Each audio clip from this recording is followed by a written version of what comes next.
মক্কার এক রাস্তা দিয়ে প্রতিদিনই নবীজি কাবায় যেতেন। সেই রাস্তার পাশে একটি দুষ্টু বুড়ির বসবাস ছিল। ওই বুড়ি প্রতিনিয়তই নবীজিকে কষ্ট দেওয়ার চেষ্টা করত। কখনো নবীজির শরীরে আবর্জনা ছুঁড়ে মারত, কখনো বা নবীজির শরীরে পানি ছুঁড়ে মারত। বুড়ির শরীর প্রচন্ড দুর্বল ছিল, সে ভালো করে হাঁটতেও পারত না, লাঠিতে ভর দিয়ে হাঁটত। কিন্তু তারপরও বুড়ি নবীজিকে কষ্ট দিয়ে যেত, কেননা নবীজির জন্য বুড়ির হৃদয় ছিল হিংসায় ভরা। নবীজিকে সেই পথ দিয়ে যেতে দেখলে বুড়ির শরীর যেন হিংসায় জ্বলে উঠত। সে সবসময় নতুন নতুন ফন্দি ফিকির করত নবীজিকে কষ্ট দেওয়ার জন্য। একদিন ওই বুড়ি নবীজিকে কষ্ট দেওয়ার জন্য নতুন একটি ফন্দি বের করলো। রাতের অন্ধকারে বুড়ি রাস্তার মধ্যে কাঁটা পুঁতে রাখলো এবং ভাবতে লাগলো শুভে সাদিকের সময় যখন মোহাম্মদ এই রাস্তা দিয়ে যাবে তার পায়ে কাঁটা ফুটে রক্ত হবে। এমনটা ভেবে বুড়ি সেই রাস্তায় বিষাক্ত কাঁটা পুঁতে রাখলো।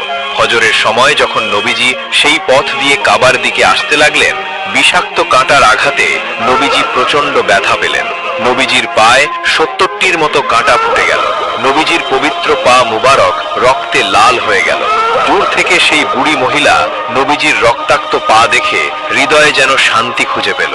এভাবেই বৃদ্ধা মহিলা তার কাজ প্রতিদিনই করে, আর রাসূল সাল্লাল্লাহু আলাইহি ওয়াসাল্লামের ধৈর্য, সহনশীলতা এবং সৌন্দর্য ভরা চরিত্র সে কষ্ট সহ্য করে যায়। নবীজি কখনো একটি শব্দ উচ্চারণ করেননি, কখনো দুঃখও দেখাননি, কখনো প্রতিবাদও করেননি। মক্কার অনেকেই এই দৃশ্য দেখত, তারা অবাক হয়ে ভাবত মুহাম্মদ কতটা ধৈর্যশীল, কতটা ক্ষমাশীল। প্রতিদিন ওই বুড়ি তার পথে কাঁটা বিছিয়ে রাখে, সে কাঁটাগুলো সরিয়ে রাস্তা অতিক্রম করে চলে যায়, তারপরও বুড়িকে কিছুই বলে না। একদিনের সকালটা ছিল ভিন্ন রকম। নবীজি যখন বাড়ি থেকে কাবার দিকে যেতে শুরু করলেন, তিনি খেয়াল করলেন আজকে রাস্তায় কোনো কাঁটা নেই। নবীজি সেখানে দাঁড়িয়ে গেলেন আর ভাবতে লাগলেন, বুড়িমার কি হয়েছে? বুড়িমা তো প্রতিদিনই আমার জন্য রাস্তায় কাঁটা পুঁতে রাখে, কিন্তু আজকে রাস্তায় কাঁটা নেই কেন? নিশ্চয়ই বুড়িমা অসুস্থ হয়েছে। অতঃপর রাসূল সাল্লাল্লাহু আলাইহি ওয়াসাল্লাম আশপাশের কয়েকজন লোককে জিজ্ঞেস করলেন, আপনারা কি বলতে পারবেন ওই বুড়ির ঘর কোথায়, যে বুড়ি আমার জন্য প্রতিদিন রাস্তায় কাঁটা বিছিয়ে রাখত? সেই লোক সকল নবীজিকে বুড়ির ঘরটি দেখিয়ে দিল।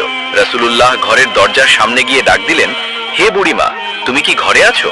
ঘরের ভিতর থেকে প্রচন্ড জীর্ণ শীর্ণ এবং অসুস্থ গলায় উত্তর আসলো, হ্যাঁ, আমি ঘরেই আছি। কে তুমি?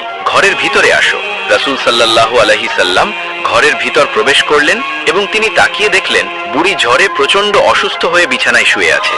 নবীজিকে সেখানে দেখে বুড়ি প্রচন্ড অবাক হয়ে গেল। নবীজি বুড়ির কাছে গিয়ে দাঁড়ালেন এবং বুড়িকে বললেন, হে বুড়িমা, তুমি যদি আমাকে অনুমতি দাও তাহলে আমি তোমার খেদমত করতে পারি।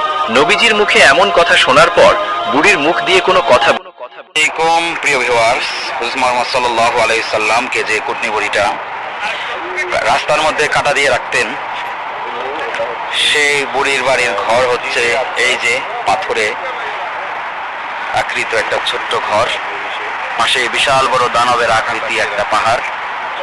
এখান দিয়ে আল্লাহ রাসূল যখন আপনাদেরকে দেখাচ্ছে একটা রাস্তা, এখান দিয়ে যখন আল্লাহ রাসূল পথ দিয়ে হেঁটে যেতেন মসজিদে নামাজ আদায় করার জন্য, ওই যে ছোট্ট একটা মসজিদ, তো এখানে বুড়ি কি করতেন? কাঁটা দিয়ে রাখতেন, যাতে করে আল্লাহ রাসূল সাল্লাল্লাহু আলাইহি ওয়াসাল্লাম মসজিদে গিয়ে নামাজ আদায় করতে না পারে। দেখতেই পাচ্ছেন এখানে অনেক কিছু পর্যটক ভাইয়েরা আসছেন, যারা বুড়ির ঘর দেখতে আসছেন। তো আল্লাহ রাসূলকে সেই বুড়ি কাঁটা দিতেন, নামাজ আদায় করতে যেতে না পারে। আপনাদেরকে দেখালাম। যদি ভিডিওটি ভালো লাগে অবশ্যই লাইক, কমেন্ট এবং সাবস্ক্রাইব করতে ভুলবেন না। আসসালামু আলাইকুম ওয়া রাহমাতুল্লাহি ওয়া বারাকাতুহু। প্রিয় ভিউয়ার্স, আমি এমন একটি জায়গায় অবস্থান করছি যেখানে হুজুর মুহাম্মদ সাল্লাল্লাহু আলাইহি সাল্লামের ঘর ছিলেন। এখানে হুজুর সাল্লাল্লাহু আলাইহি সাল্লামে থাকতেন, আর এই পথ দিয়ে হুজুর সাল্লাল্লাহু আলাইহি সাল্লাম যাইতেন। ওদিকে হচ্ছে বুড়ির ঘর। আপনাদেরকে বুড়ির ঘরটা আমরা এখন দেখাবো। ভিউয়ার্স, প্রথম তো আপনাদেরকে দেখালাম বুড়ির ঘর, কুটনি বুড়ির ঘর, আর এটা হচ্ছে মসজিদ। এখানে আল্লাহ রাসূল এই মসজিদে নামাজ পড়াইতেন। ওখান দিয়ে যে রাস্তাটা আপনাদের দেখাইলাম, ওই রাস্তা দিয়ে যখন আসতেন হুজুর সাল্লাল্লাহু আলাইহি সাল্লাম সেই কুটনি বুড়ি কাঁটা দিয়ে রাখতেন তার পথে, সেজন্য এসে নামাজ পড়াইতে না পারে, এই কারণে সে কি করতেন? আটকিয়ে রাখতেন। যাই হোক, আপনাদেরকে পুরো ভিডিও জুড়ে সুন্দর একটি ইতিহাস সম্পর্কে আপনাদেরকে বললাম। যদি আপনারা সেটা জানেন, সবাই ভালো থাকবেন, সুস্থ থাকবেন, আল্লাহ হাফেজ। ওই যে বুড়িমার কথা মনে আছে যে আমার নবীর রাস্তায় কাঁটা বিছিয়ে রাখতো? মায়ার নবী ফজরের সময় মসজিদে যাবার সময় কাঁটাগুলিকে হাত দিয়ে সরিয়ে সরিয়ে তারপর মসজিদে যেতেন। ওই বুড়িমা রাতের অন্ধকারে রাস্তার মধ্যে কাঁটাগুলোকে পুঁতে পুঁতে রাখতেন। একদিন সর্বপ্রথম যেদিন নবীজি বুঝতে পারেন নাই, সেদিন ওনার পায়ের তলা থেকে 40টার মতো বিষাক্ত কাঁটা তিনি বের করেছিলেন। আল্লাহু আকবার। এরপরে নবীজি কাঁটাগুলোকে দু হাতে সরিয়ে আমার নবী, রহমতের নবী, সারোয়ারে দুজাহান মসজিদে যেতেন। একদিন আমার নবী দেখলেন রাস্তায় কোনো কাঁটা নাই। তিনি জিজ্ঞাসা করলেন, আজ রাস্তায় কোনো কাঁটা নাই কেন? সাথে থাকা লোকজন উত্তর দিল, হুজুর, আপনার রাস্তায় যে বুড়ি কাঁটা বিছিয়ে রাখতো সে অসুস্থ, বিছানায় পড়ে আছে।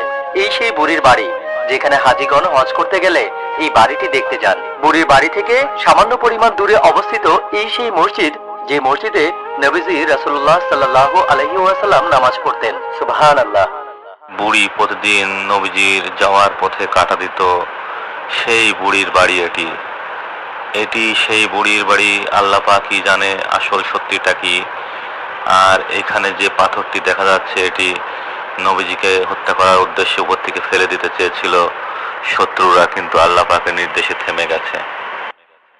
ওই যে বুড়িমার কথা মনে আছে যে আমার নবীর রাস্তায় কাঁটা বিছিয়ে রাখতো? মায়ার নবী ফজরের সময় মসজিদে যাবার সময় কাঁটাগুলিকে হাত দিয়ে সরিয়ে সরিয়ে তারপর মসজিদে যেতেন। ওই বুড়িমা রাতের অন্ধকারে রাস্তার মধ্যে কাঁটাগুলোকে পুঁতে পুঁতে রাখতেন। একদিন সর্বপ্রথম যেদিন নবীজি বুঝতে পারেন নাই, সেদিন ওনার পায়ের তলা থেকে 40টার মতো বিষাক্ত কাঁটা তিনি বের করেছিলেন। আল্লাহু আকবার। এরপরে নবীজি কাঁটাগুলোকে দু হাতে সরিয়ে আমার নবী, রহমতের নবী, সারোয়ারে দুজাহান মসজিদে যেতেন। একদিন আমার নবী দেখলেন রাস্তায় কোনো কাঁটা নাই। তিনি জিজ্ঞাসা করলেন, আজ রাস্তায় কোনো কাঁটা নাই কেন? সাথে থাকা লোকজন উত্তর দিল, হুজুর, আপনার রাস্তায় যে বুড়ি কাঁটা বিছিয়ে রাখতো সে অসুস্থ, বিছানায় পড়ে আছে। এই সেই বুড়ির বাড়ি যেখানে হাজিগণ হজ করতে গেলে এই বাড়িটি দেখতে যান। বুড়ির বাড়ি থেকে সামান্য পরিমাণ দূরে অবস্থিত এই সেই মসজিদ, যে মসজিদে নবীজি রাসূলুল্লাহ সাল্লাল্লাহু আলাইহি ওয়াসাল্লাম নামাজ পড়তেন। সুবহানাল্লাহ।